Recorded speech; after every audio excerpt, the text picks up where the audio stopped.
kú dédé àsìkò ní gbogbo ibi tí ẹ ti ń gbọ́ mi ayérayé nínú àwọn ọ̀run wa. A dúpẹ́ o fún àánú tí a rí gbà o láti tún rí ọjọ́rú mìíràn nínú oṣù kejìlá. A dúpẹ́ àánú yín tí ó gbé wa ró, ire, ayọ̀, ìbùkún, àṣeyọrí, ìtẹ̀síwájú àti ìgbéga tí ó rú fún wa. Àṣeyín lọ́ba Ọlọ́run wa, ọ̀rọ̀ náà tí a gbọ́ lè ní kó ṣe ayé àtọkàn wa ní rere. Kó má ṣe lòdì sí wa ní ọjọ́ ìdájọ́, nítorí tí a gbàdúrà ní orúkọ Jésù Olúwa wa. Àmín àmín ní orúkọ Jésù. Ìwé ọ̀run ṣí tí a ti ọwọ́ olùṣọ́ àgùntàn Enoch Adeboye kọ. Èní ọjọ́rú ọjọ́ kẹfà oṣù kejìlá. Àkòrí tí a ó gbéyẹ̀wò sọ pé ṣe àkọsílẹ̀. Àmọ́ àkọsórí wa nínú ìwé Àìsáyà orí 30 ẹsẹ̀ 9. Nísinsìnyí lọ kọ níwájú wọn sí wàhálà kan, kí sì kọ ọ́ sínú ìwé kan, kí ó lè jẹ́ fún ìgbà tí ń bọ̀ láé àti láéláé. Nígbà tí a mú bíbélì kíkà wa nínú ìwé Jeremáyà orí 30 ẹsẹ̀ 1-2, Jeremáyà orí 30 ẹsẹ̀ 1-2, ọ̀rọ̀ tí ó tọ́ jẹ́ Jeremáyà wá láti ọ̀dọ̀ Ọlọ́run wá wípé, báyìí ni Olúwa Ọlọ́run Ísírẹ́lì wí, ìwọ kọ gbogbo ọ̀rọ̀ tí mo bá ọ sọ sínú ìwé kan. Nígbà tí a ó tẹ́tí bẹ̀rẹ̀ jẹ́ láti gbọ́ ohun tí olùṣọ́ àgùntàn Enoch Adeboye ní fún wa ní èní ọjọ́rú. Ohun kan tí àwọn ènìyàn máa ń fi ọwọ́ yẹpẹrẹ mú ni agbára ṣíṣe àkọsílẹ̀. Mo rí ọ̀pọ̀ ènìyàn tí wọ́n kì í ṣe àkọsílẹ̀ nígbà tí wọ́n bá ń gbọ́ ìwàásù. Ó máa ń ṣe mí bákan pé wọn kò mọ ohun tí wọ́n ń pàdánù.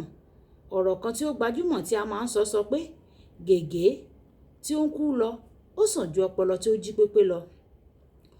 O máa ń pàdánù ohun púpọ̀ tí o kò bá kí ṣe àkọsílẹ̀.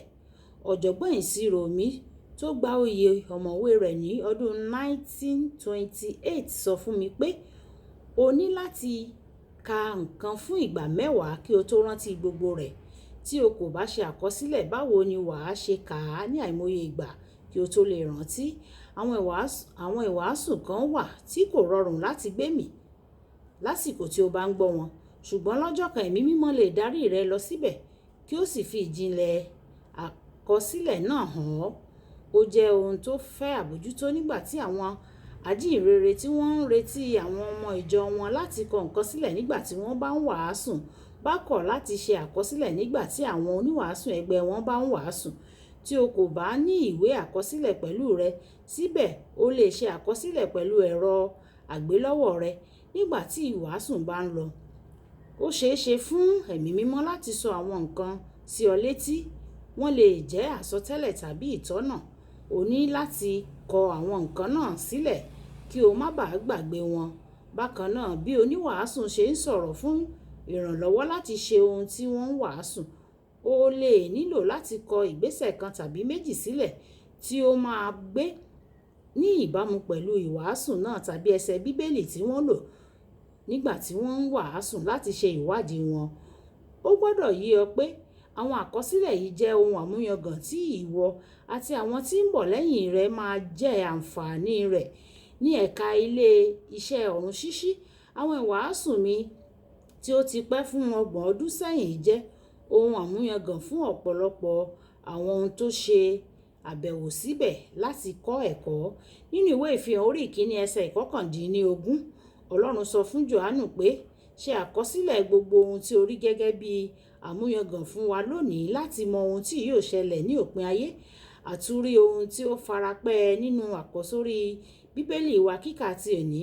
Olùfẹ́, o ní láti ṣe àkọsílẹ̀ nígbàkúgbà tí o bá ń gbọ́ tàbí kọ́ ẹ̀kọ́ ọ̀rọ̀ Ọlọ́run. Kókó pàtàkì: jẹ́ kó di àṣà rẹ láti máa ṣe àkọsílẹ̀. Jẹ́ kó di àṣà rẹ láti máa ṣe àkọsílẹ̀. Àbọ̀rọ̀ à ń sọ fọ́mọlúwàbí, tó bá dénú ẹ̀ àjòjìjì. Ọlọ́run yóò fún wa ní oore ọ̀fẹ́ láti máa ṣe àkọsílẹ̀ nígbàkúgbà tí a bá ń gbọ́ ìwàásù. Olúwabùkọ́lá Ayako ní orúkọ mi. Nígbà tí a máa pàdé ní ọ̀la, ó dàbọ̀.